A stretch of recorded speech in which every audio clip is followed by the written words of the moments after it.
আজি আপোনালোকলৈ লৈ আহিছোঁ মই আকৌ এটা নতুন ৰেচিপি হৈছে মই আজি দুইবিধ তৰকাৰী বনাই আপোনালোকক দেখুৱাম। এবিধ হৈছে ৰঙালাও আগ দি মই আজি আপোনালোকক এনেকৈ চব্জি বনাই দেখুৱাম, একদম চিম্পুল চব্জি। আৰু মই এনেকৈ বনাম মই আলু দি একদম শুকান মাছ, ডাঙৰ শুকান মাছ যেন পায় সেই শুকান মাছ দি মই আজি আপোনালোকক এনেকৈ তৰকাৰী বনাই দেখুৱাম। একেবাৰে সহজভাৱে বনাই দেখুৱাম, আপোনালোকে যাতে ঘৰুৱা পদ্ধতিতে বনাই দেখুৱাম, যিহেতু আপোনালোকে বনাই খাব পাৰিব। আৰু যিবিলাক বস্তু দি মই বনাম আপোনালোকে সেইবিলাক বস্তু ঘৰতে পাব, ঘৰতে ইউজ কৰিব পাৰিব। সেইবিলাক বস্তুৱে, বেলেগ একো বস্তু মই ইয়াত ব্যৱহাৰ নকৰোঁ।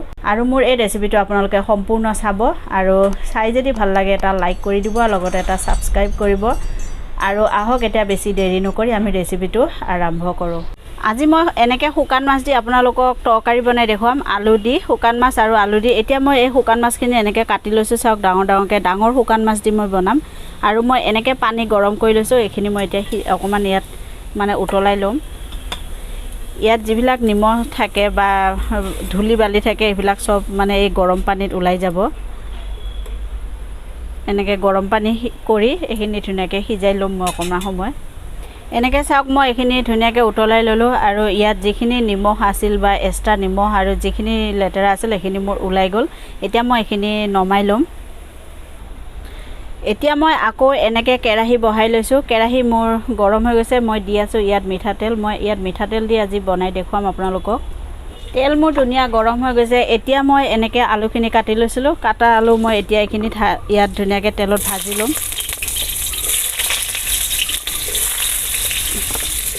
দিছোঁ অকণমান নিমখ আৰু অকণমান এনেকৈ হালধি দি মই এইখিনি অকণমান ৰঙচুৱাকৈ ভাজি ল'ম। আৰু এনেকৈ চাওক এই শুকান মাছখিনি যে মই সিজাই লৈছিলোঁ বা পানীত এনেকৈ মই ধুনীয়াকৈ উতলাই লৈছিলোঁ, আৰু এতিয়া মই ইয়াত দি আছোঁ এনেকৈ নেমু টেঙা।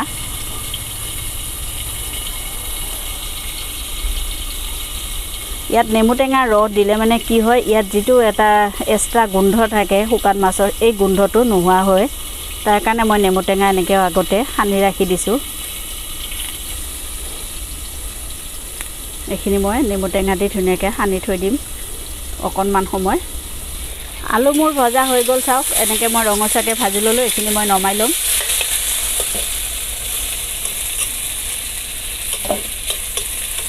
এনেকৈ মই নমাই ল'লোঁ। আকৌ মই এতিয়া দি আছোঁ এনেকৈ তেল মই ইয়াত ডাঙৰ চামুচ দি 2 চামুচমান মই ইয়াত তেল দি লৈছোঁ। দি আছোঁ এনেকৈ 2টা শুকান জলকীয়া, দিছোঁ তেজপাত, আৰু দিছোঁ এনেকৈ গোটা জিৰা। এনেকৈ সৰু সৰুকৈ পিঁয়াজ কাটি লৈছিলোঁ, এইকেইটা মই দি দিছোঁ। ইয়াত মই 2টা পিঁয়াজ ব্যৱহাৰ কৰিছোঁ। আৰু এইখিনি মই এতিয়া ধুনীয়াকৈ অকণমান ৰঙচুৱাকৈ এইখিনি ভাজি ল'ম। আজি মই আপোনালোকক শুকান মাছৰ এই আলু দি এটা তৰকাৰী বনাই দেখুৱাম, আৰু মই লাও আগেদি আপোনালোকৰ এটা চব্জি বনাই দেখুৱাম। একদম চিম্পুল ৰেচিপি, সকলোৱে খাই এনেকৈ বনায়। তাৰ কাৰণে ভাবিছোঁ ময়ো আপোনালোকক এটা মোৰ আইডিয়াত মই আপোনালোকক বনাই দেখুৱাম। মইনো কেনেকৈ বনাওঁ তাকে অকণমান আপোনালোকৰ লগত শ্বেয়াৰ কৰিছোঁ। আপোনালোকে ভিডিঅ'টো সম্পূৰ্ণ চাব। এনেকৈ মই এতিয়া ৰঙচুৱাকৈ এইখিনি অকণমান সময় ভাজি ল'ম। এতিয়া মই এই শুকান মাছখিনি এতিয়া এই পিঁয়াজৰ লগতে একেলগে ভাজি ল'ম। এক্সট্ৰা কৰি আৰু মই ভাজি নলওঁ, একেলগে গোটেইখিনি ভাজি ল'ম। আৰু মই ইয়াত একেলগে আদা, নহৰু আৰু পিঁয়াজ এইখিনি মই ইয়াত পিচি লৈছিলোঁ। শুকান মাছত অকণমান মানে আদা আৰু নহৰু দি বনালে খুব ভাল লাগে খাই। আৰু যিহেতু মই এই তৰকাৰীখিনি আজি মাছৰ নিচিনা বনাই আছোঁ, একদম খাবলৈ মাছৰ নিচিনা, মাছৰ যেনেকৈ তৰকাৰী সোৱাদ লাগে তেনেকৈ লাগিব। আৰু যিহেতু ডাঙৰ মাছৰ শুকান মাছ আজি মই বনাইছোঁ, সেইটো কাৰণে মই আজি এনেকৈ বনাই দেখুৱাই আছোঁ আপোনালোকক। এইখিনি ভজা মোৰ হৈ গ'ল। আৰু দি আছোঁ মই এনেকৈ বিলাহী মই 2টা পেষ্ট কৰি ৰাখিছিলোঁ, মানে পিচি ৰাখিছিলোঁ। এইখিনি মই এতিয়া দি দিম ইয়াত। দি এইখিনি মই আকৌ অকণমান সময় ভালকৈ এইখিনি মিক্স কৰি ল'ম। এনেকৈ অকণমান সময় ভাজি ল'লোঁ, চাওক গোটেইখিনি মোৰ মছলা একেলগে ধুনীয়াকৈ ভাজি লৈছোঁ। আৰু মই ইয়াত এতিয়া গুড়া মছলা ব্যৱহাৰ কৰিম। দি আছোঁ মই এনেকৈ হালধি পাউডাৰ, আৰু দিছোঁ মই এনেকৈ জলকীয়া গুড়ি 1 চামুচ, আৰু দিছোঁ এনেকৈ জিৰা গুড়ি 1 চামুচ। এতিয়া মই এইখিনি ভালকৈ অকণমান সময় ধুনীয়াকৈ মিক্স কৰি ল'ম আৰু ইয়াৰ পৰা যেতিয়ালৈকে মানে তেল ওপৰলৈ ওলাই নাহে তেতিয়ালৈকে মই এইখিনি ধুনীয়াকৈ ভাজি ল'ম। আৰু মছলা যিমান ভালকৈ ভাজে সিমানেই তৰকাৰী সোৱাদ এটা ভালকৈ মানে ভাল হয়, খাবৰ কাৰণে তৰকাৰী সোৱাদখিনি ভাল হয় তেতিয়া। আৰু আপোনালোকে যিমান পাৰে ভালকৈ এইখিনি মছলাখিনি ভাজিব। আৰু দি আছোঁ মই নিমখ। মই মোৰ হাতৰ আন্দাজমতে মই দিছোঁ যিমানখিনি মোৰ দৰকাৰ। আপোনালোকৰ যিমানখিনি দৰকাৰ সিমানখিনি আপোনালোকে ব্যৱহাৰ কৰিব।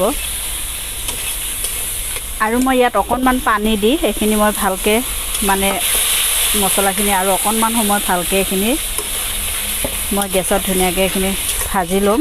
মছলাখিনি মই এতিয়া ধুনীয়াকৈ এইখিনি ভাজি ল'ম গোটেইখিনি একেলগে মিক্স কৰি। আৰু ইয়াৰ পৰা যেতিয়ালৈকে তেল ওলাই নাহে তেতিয়ালৈকে মই এইখিনি ধুনীয়াকৈ ভাজি ল'ম।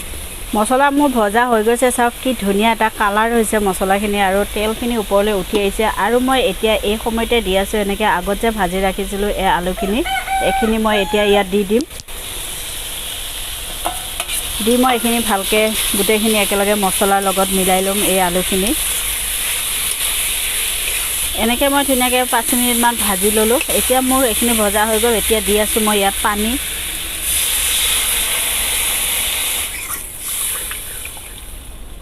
যিহেতু মই আলু দি বনাইছোঁ অকণমান মই পানী বেছিকৈ দিম, কাৰণ আলুৱে যিহেতু পানী একদম শুহি লৈ যায়, সেইটো কাৰণে অকণমান পানী বেছিকৈ দিব লাগিব ইয়াত। এতিয়া এইখিনি ভালকৈ মই উতলাই ল'ম। ভালকৈ তৰকাৰীখিনি উতলাই মই এইখিনি ধুনীয়াকৈ আপোনালোকক দেখুৱাম। এনেকৈ মোৰ ধুনীয়া তৰকাৰীখিনি হৈ গৈছে, চাওক দেখিবলৈ একদম ধুনীয়া কালাৰ হৈছে। এতিয়া মোৰ তৰকাৰী হৈ গ'ল। মই এতিয়া এইখিনি তৰকাৰীখিনি নমাই লৈ আছোঁ। আকৌ মই এনেকৈ কেৰাহী বহাই ল'লোঁ। কেৰাহীত মই দি আছোঁ তেল, মিঠাতেল। আজি মই গোটেইখিনি মিঠাতেল দিয়ে বনাই আছোঁ। আপোনালোকে মিঠাতেল নহ'লে ৰিফাইন বা যিকোনো তেল দি আপোনালোকে বনাব পাৰিব। তেল গৰম হৈছে, দিছোঁ মই 2টা শুকান জলকীয়া আৰু দিছোঁ মই অকণমান পাঁচফোৰণ। এনেকৈ লাও আগ এনেকৈ বনালে এনেকৈ পাঁচফোৰণ দি বনালে মানে ভাল লাগে।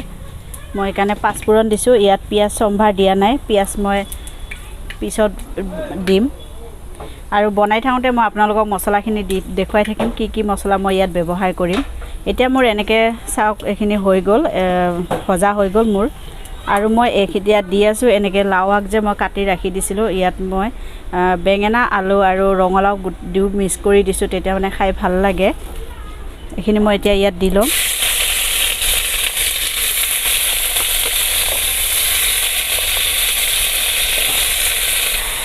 এতিয়া মই ইয়াত দি আছোঁ এনেকৈ নিমখ দি মই এইখিনি ভালকৈ চব্জিখিনি লৰাই দিম। এনেকৈ তল ওপৰ কৰিম গোটেই চব্জিখিনি মই, যাতে নিমখখিনি ইয়াত গোটেইখিনি ধুনীয়াকৈ চব্জিখিনিত লাগি যায়।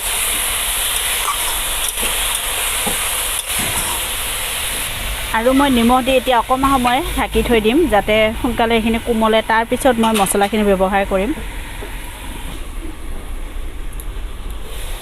এতিয়া মই চাওক এইখিনি মই দেখুৱাই আছোঁ, ধুনীয়া মোৰ এইখিনি কোমলি গৈছে। চাওক একদম, এনেও যিহেতু লাও আগখিনি একদম কোমলীয়া, ঘৰৰ লাও আগ যিহেতু লগে লগে কাটি অনা হৈছে আৰু বনাই আপোনালোকক মই দেখুৱাই আছোঁ, সেইটো কাৰণে একদম কোমলীয়াৰ কাৰণে দেখক কি ধুনীয়া একদম সিজি আহি আছে। আৰু এতিয়া মই দি আছোঁ এইখিনি সময়ত এনেকৈ মই পিঁয়াজ মই পিচি লৈছিলোঁ, পিঁয়াজ মই এটা ইয়াত পিচি লৈছোঁ, এইখিনি মই এতিয়া ইয়াত দি দিছোঁ। দি মই এইখিনি আকৌ অকণমান সময় এনেকৈ মিক্স কৰি ল'ম। এনেকৈ মোৰ ধুনীয়াকৈ পিঁয়াজখিনি মই ইয়াত অকণমান সময় ভাজি ল'লোঁ লাও আগেদি। আৰু মই দি আছোঁ ইয়াত এতিয়া এই মছলা। এনেকৈ মই দি আছোঁ এনেকৈ শুকান জলকীয়াৰ গুড়ি 1 চামুচ, আৰু দিছোঁ এনেকৈ হালধি পাউডাৰ 2 চামুচ, দিছোঁ মই এনেকৈ জিৰাৰ গুড়ি দি মই এইখিনি আৰু ভালকৈ এতিয়া মিক্স কৰি ল'ম। আৰু দিছোঁ এনেকৈ 2টা বিলাহী কাটি লৈছিলোঁ, এইখিনি মই ইয়াত দি দিছোঁ। দি মই এইখিনি আৰু ধুনীয়াকৈ এইখিনি মিক্স কৰি লৈ অকণমান ইয়াত মই এতিয়া পানী ব্যৱহাৰ কৰিম। এনেকৈ মই অকণমান পানী দিছোঁ, যাতে ধুনীয়াকৈ এইখিনি সিজি যায় আৰু চব্জিখিনি তলত লাগি নধৰে। এই বিলাহী আৰু চব্জিখিনি ভালকৈ সিজিবৰ কাৰণে মই আৰু অকণমান সময় এনেকৈ ঢাকনিখন দি ঢাকি থৈ দিছোঁ। চব্জি মোৰ চাওক এনেকৈ ধুনীয়া হৈ গৈছে, সিজি গৈছে ধুনীয়া একদম গোটেইখিনিও। আলু ৰঙালাও ইয়াত বেঙেনা চববিলাক একেলগে ধুনীয়াকৈ সিজি গৈছে আৰু এই ৰঙালাও আগখিনিও ধুনীয়াকৈ সিজি গৈছে। আৰু দি আছোঁ মই এনেকৈ চেনি অকণমান, চেনি দিলে মানে ইয়াৰ সোৱাদটো খাবলৈও ভাল হয় আৰু ইয়াৰ ডাঠাত দিলে মানে বা লাও আগত দিলে এইবিলাক ধুনীয়াকৈ সিজি যায় পটকৈ। আৰু মই এনেকৈ সৰিয়হ মই পিচি লৈছিলোঁ, ইয়াত মই ক'লা সৰিয়হ ব্যৱহাৰ কৰিছোঁ আৰু ক'লা সৰিয়হ আদা নহৰু আৰু জলকীয়া এইখিনি মই ধুনীয়াকৈ পিচি লৈছিলোঁ, এইখিনি মই ইয়াত দি দিছোঁ। এইখিনি মই লাষ্টত দিছোঁ। আপোনালোকে এনেকৈ সৰিয়হ পিচি ল'ব, ক'লা সৰিয়হ দি বনালে বেছি সোৱাদ লাগে খাই। আপোনালোকে পাৰিলে ক'লা সৰিয়হটো ব্যৱহাৰ কৰিব। আৰু এইখিনি এতিয়া মই ধুনীয়াকৈ অকণমান সময় মই এইখিনি আৰু ভাজি ল'ম। চব্জি মোৰ এতিয়া হৈ গ'ল, একদম ধুনীয়া ইয়াৰ পৰা গোন্ধ ওলাইছে, একদম চেণ্টৰ মানে আমোল ওলাই গৈছে, একদম বঢ়িয়া এটা গোন্ধ ওলাইছে। খাবলৈও ঠিক তেনেকৈ ভাল লাগিব। মই যিহেতু আজি আপোনালোকক এনেকৈ চিম্পুলভাৱে মই বনাই দেখুৱালোঁ।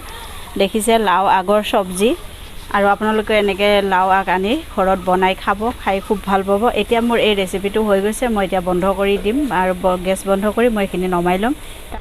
এনেকৈ দেখিলে মই আজি ধুনীয়াকৈ লাও আগেদি মই আপোনালোকৰ এনেকৈ চব্জি বনাই দেখুৱালোঁ, একদম চিম্পুল চব্জি। আৰু মই বনাইছোঁ এনেকৈ শুকান মাছ দি ধুনীয়াকৈ আলু দি তৰকাৰী।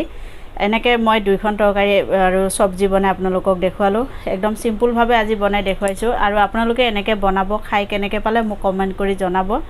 আৰু মোৰ এই ৰেচিপিটো চাই যদি ভাল লাগে আপোনালোকে তেতিয়াহ'লে প্লিজ এটা ছাবস্ক্ৰাইব কৰিব আৰু লগতে এটা লাইক কৰিব। আকৌ মই নতুন ৰেচিপি লৈ আপোনালোকৰ ওচৰলৈ আহিম। আজিলৈ ইমানতে, ধন্যবাদ।